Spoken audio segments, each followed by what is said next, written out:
Amongst the Turkana.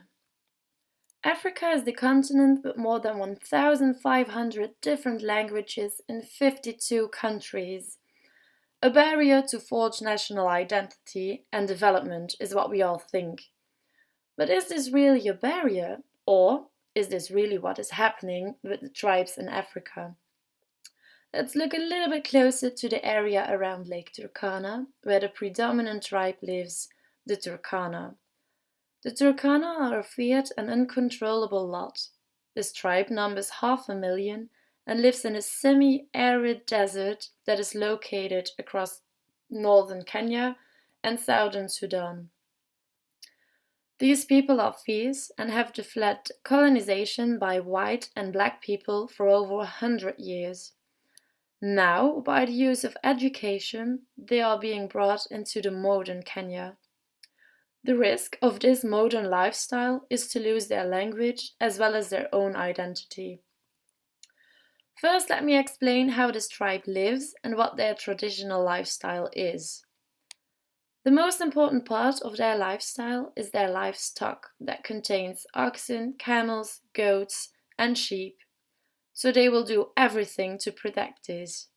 They are some kind of warriors who are feared by their neighbors. But why are the neighbors full of fear?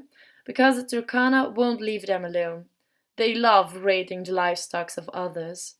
So we can conclude wealth in this tribe is counted in livestock. But now we are talking about the wealth for men. For women, we have a different way of telling how wealthy they are. And this is by wearing beaded necklaces. As you can see on the picture, this woman is wearing so many necklaces that we can't even see her neck. All these beaded necklaces are never taken off.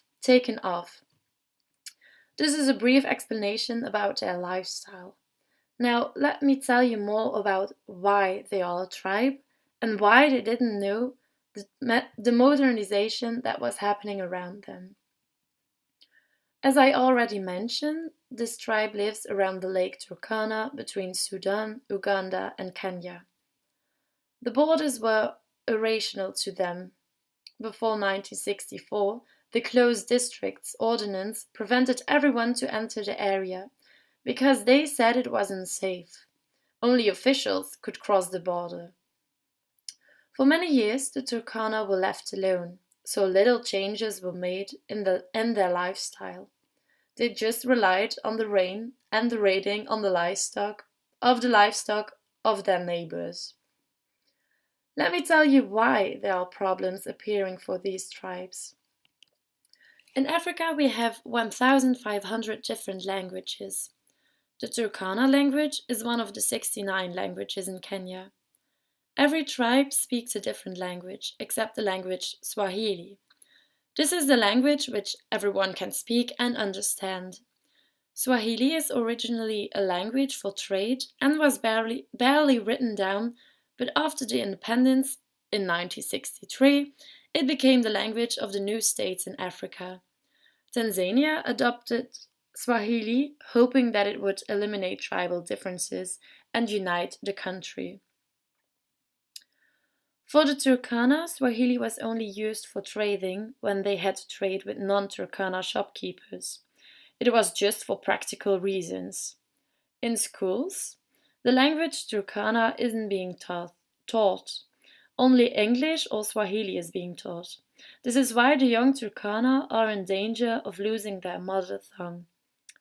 These young Turkana can't prevent going to school and have to take the possibilities of education.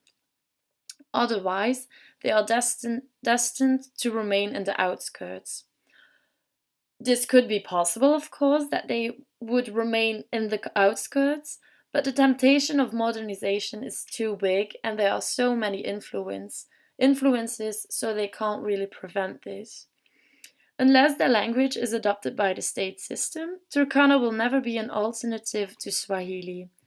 So the Turkana tribe will keep talking their own language if the state system doesn't change this. But this is sort of proven wrong by the Manyata. The Manyata in southern Sudan is a world apart. Here lives the tribe that refuses to form one identity with other parts of Africa. Language is the key of this sense of belonging. The young men have no intentions of giving up their traditional lifestyle. They will keep raiding others and protecting their own livestock.